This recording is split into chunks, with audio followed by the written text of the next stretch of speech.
What are y'all's thoughts on the new nomination? Hey, it needed to happen.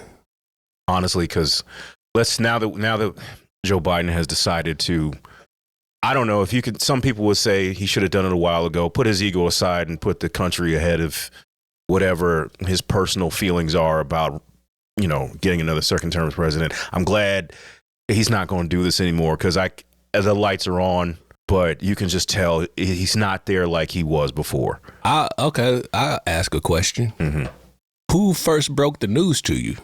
You know what? I was working and I just happened to something just popped up on my Instagram. So Sunday. It was Sunday. I got the information Friday night.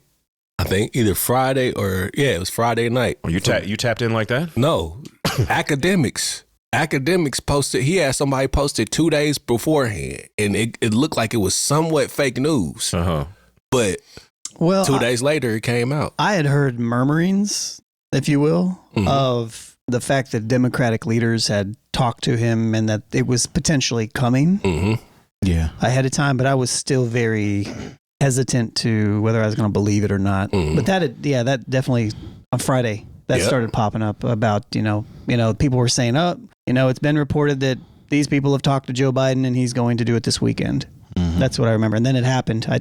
I was scrolling through Facebook and I was like, people were talking about, what are the MAGA people going to do now that they don't have any, they can't say, let's go, Brandon. What's the new slogan going to be? Oh my God. Put it to bed. That was one of the most tiredest. It's not even really slandering. And they thought that shit was corny. I mean, thought it was clever and it was actually corny. Yeah. It's a lot of corniness coming from that side of. Yeah. How do you guys feel about, I always mess her Kamala? name up. Is it Kamala? Yeah. Kamala, yeah. Yeah, that's what I thought it was, but I didn't want to, As long as you don't mess it up as bad as Boosie. I was going to say Kamala, but he'll say it he'll be like, come on, Camila. Come on, let him out of jail, Camila. I mean, honestly, in my personal opinion, I'm not really a big fan, but I mean, he's better than Biden. That's kind of how I feel. Yeah, so I mean, that's kind of where we're at, unfortunately. She's better than Biden for one reason. She's like not super old. Yeah. Like she's still a corporate Democrat. Absolutely. She still has the same ideas that Biden has. I don't think anything super progressive is going to, well, maybe, but probably not anything super progressive is going to happen under her watch. I don't think she's the best candidate out there in the same sense that Bernie was better candidate than Biden back in the day as well. Yeah. But and Hillary for that matter. Yeah, but she is definitely, I don't know, that people are trying to act like the polling's saying that, she's going to do worse than Biden. I think she will actually do better. No, I definitely think she's going to do better. But the thing about politics and the information we get about these candidates, and whether it be Donald Trump, Biden, or Kamala, is people don't really do their research on these candidates and spread false information about them. I mean, Trump pretty much is built on spreading false information, but that's not necessarily what I'm talking about. I'm talking about so the stat line with Kamala locking up thousands of black men actually isn't true. Yeah, and her whole record on marijuana convictions, it's just it can all be debunked with a little bit of reading. Right. So I was one of those people that actually believed that. Barbershop talk. Yeah, I actually believed that. And actually, it wasn't thousands. It was about 1,000 something. But get this, only thousands. But listen, only 45 of them were actually convicted. Oh, okay. So that's a big difference from thousands. Yeah. And then it comes down to, it was 45 people. Well, you know who called this even before academics? Who's that? It's keeping music. Cardi B. Stay on her politics game. Yeah. Y'all trying to say they about to have her at the DNC? No, probably. I certainly hope they not. Somebody to match up against. They had Amber Rose. That's what I'm saying. They got to have somebody to match Amber Rose energy, maybe.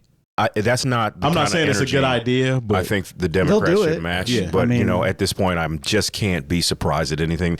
Look, I'm sorry when they pulled Hulk Hogan up there, knowing his history. Come on, man. He actually was. Probably he fit right in. He fit right into the program though. Really? Yeah. He fit right into the program. He literally a week before was brought up that he had some black girls promoting his beer line. And then they fired her. The next day she was fired. But in the press release, when she got it, was like, oh, they had to cancel the event or blah, blah, blah. But then she sees him posting this same event. But it's with all white girls. With all white girls. Yeah. So, I mean, it kind of matches up to the situation, man. I mean, Kid Rock went crazy. Yeah, they love Kid Rock. Hey, man. You know who I felt bad for? You mess with me. Yeah, I really felt bad for was Tim Scott. He went out and rented that white woman. Yeah. And still didn't get to be vice president. God bless. You know, I mean, he all really, that ass kissing he did. And then Trump picked a dude that couldn't stand him. Yeah. Like this dude, I was like, didn't this guy say a whole bunch of terrible things about Donald Trump? Yeah. Wow. I was like, look, I'll say this much. Yeah. She's going to get my vote. And for one reason alone, because she's black. See, I'm not doing that. I'm not doing that because I'm doing it because she's a black woman. Look, I got two choices. Yeah. The white man that somewhat don't really mess with me. Not somewhat. Yeah. He don't mess with you. And then I got the black woman. And so I'm not voting for him because I don't rock with him. So all you got is the black woman. I don't want to make it sound like you could vote for Cornel West. I could, but then that's just a vote for Donald Trump. Exactly. Maybe. Look, if it comes down to the AKAs or the KKK, boom. Yeah, I'm sorry. I don't ever look at this as there's two options. I know a lot of times, like here in the States, like we look at it like we have like Democrats and Republicans. I will vote independent. But I guess what I'm saying, well, maybe from like not from, all right. So like when we look at how everything is, it's like Democrat or Republican. I don't look at it like Democrat and Republican. I look at it like capitalist, corporate, and socialist. Yeah. Or more for the people, not even full-blown socialist. And so when I look at it that way, Democrats are just a little bit more to the left, a little bit more to the left than Republicans. And so they're always going to be the better option. So the vote, no matter blue, no matter who, just makes sense in that case from from like the presidential standpoint. Or a human standpoint. Yeah, but more so from a presidential standpoint, because there really are only two choices. Yeah. But when you go to like the primaries and you're choosing like Bernie or Biden, definitely, it makes more sense for people to support the candidate. In my opinion, that's where it makes sense for you to flex what you really believe in. Right. I agree. Absolutely. You know, like, yes, cool. Vote for Bernie because, yes, it's just Democrats or whoever is in that specific role for whatever that is. But when it becomes presidential at that point, then it's just typically between two pieces of shit.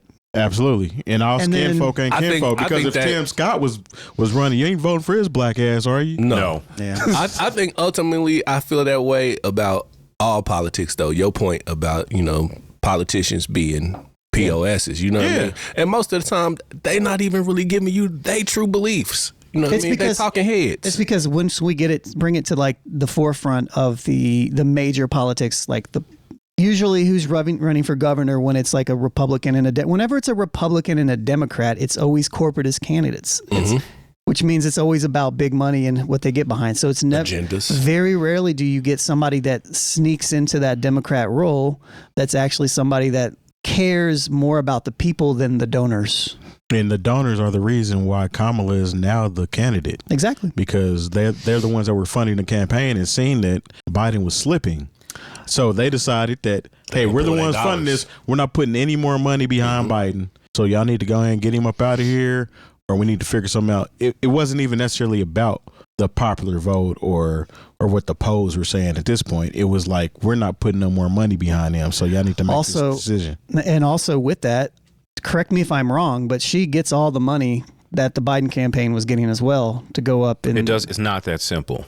Because I wondered about that because they are two different candidates. Yes. And so there is an option to where those donors can actually ask for their money back. Okay. Okay. And so, which I think that should be what it is. But then when you saw like how much money she raised in like 48 hours. Oh yeah. Like even if they ask for their money back, it's just they're writing another check. And so they might not have been, like I said, you got to follow the money in this situation. Yeah, for sure. I don't think they were going to throw a lot of money behind Joe Biden. I think it came down to that. Also comes down to the fact. They actually already did though. Like they literally showed a pie graph of how much money they've thrown to Biden versus how much Trump has spent. Biden was in the millions. Trump was at like 50 grand.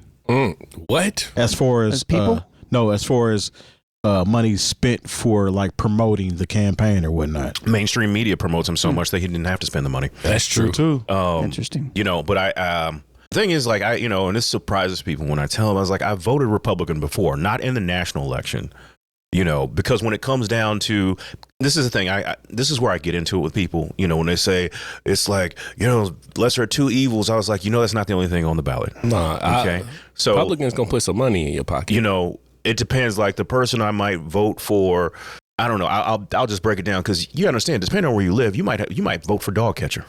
You know, you vote for these judges. Mm-hmm. You know, you vote for your alderman. You vote for your comptroller. If it's something concerning money in that way, that's where I vote Republican. Mm-hmm. Yeah, I was literally telling somebody that at work today about how I have not always only voted Democratic. I never I never have voted straight ticket. There needs to be a balance in the force, essentially. Mm-hmm. That's how I kind of break it down. There needs to be some Republican power, needs to be some Democratic power. It shouldn't be. I don't think so. I do, because it depends on the positions. Certain policies, in certain positions, certain policies, Democratic, I don't believe in how they sway, and certain policies, well, a lot of policies, Republican, I don't believe in how they sway. So I think there needs to be a balance of some kind to where one party can't control everything. Right. You know what I'm saying? That, you know, because that doesn't necessarily stand for everybody's personal beliefs. Again, that goes with my framing, right? So that I mentioned earlier, I think Democrats are the right. I think we just don't have any type of a left party in the United States. And if we did have somebody that did have a representation of an actual left, then I would agree with you. So you're saying it's more center right and then just far right. Mm-hmm. Democrats are center right in the world. Right. Mm-hmm. You know, and so it's just in the United States where we're super conservative, where our left party is also corporatist, also to the right on that. So I understand what you're saying. I think there should definitely be competition in that aspect. I just think it needs to go the other way. Mm-hmm. And that's when I see a lot of people who aren't super into politics and they're like, well, I don't like Biden, so I'm going to vote for Trump. I'm thinking that doesn't make sense. You're going the wrong way. Yeah. And so, but it's not a mainstream thought. We don't really have any type of real significant leftist movement in this country at all. Because everybody calls it communist. Communism. It's still like one of those red scare words. People hear it and they automatically go, oh no, not that. Well, a lot of people think, you know, they're afraid of the word socialism because it just rhymes with communism. They can't even really define it. It's kind of like nobody can define it. It's kind of like when women will, you know, if they want to get under a man's skin, they'll call him a narcissist. But if you ask them to actually define the word, they're at a loss. So I think there's sorry, ladies. No, and I just think that, especially when we talk about, you know, voting down ballot, and when you have to really look at what's going on. This is the thing with Republicans. It depends on where you were in a local or maybe in a statewide. They don't have to bow to the crazy, you know, Project 2025 stuff. You know, about I'm reading that right now. And yeah, scary stuff, man. Mm-hmm. Anybody, that's almost, you know, it's like they're saying the quiet part out loud, and it's available for you to read. Yeah. So they're saying it has nothing to do with Trump, but he literally was co-signing this under a whole different name. The people who wrote this worked for him. It's the Heritage Foundation. So yeah. And he's adopted a lot of that stuff. So, and the Republican Party platform is not that far off from what they're talking about in Project 2025. There's been something like that going on. Like they've been having these discussions low key as far as Republicans for quite some time. I want to say about a year or two ago, I was bartending some event that young Republicans were doing. I remember Fanchon Stinger, she was like the head host of it. 59. Yeah, she was talking about like, what we're going to do, and we got something for those people because our guy. Yeah. Did somebody brush her wig? That was a problem when I saw her on TV. I was like, trouble. How do you not have your wig brushed? God bless. You had to take that mug to the cleaners. Yeah. And I was like, come on, sister, you got to know somebody that can help you out. Yeah.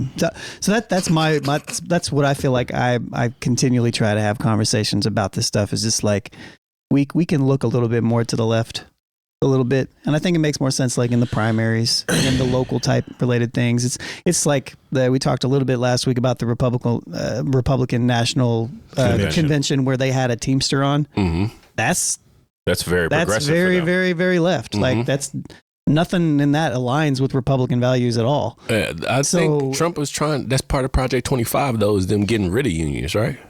For sure. I haven't gotten that part. But that's conservatism in general. Yeah.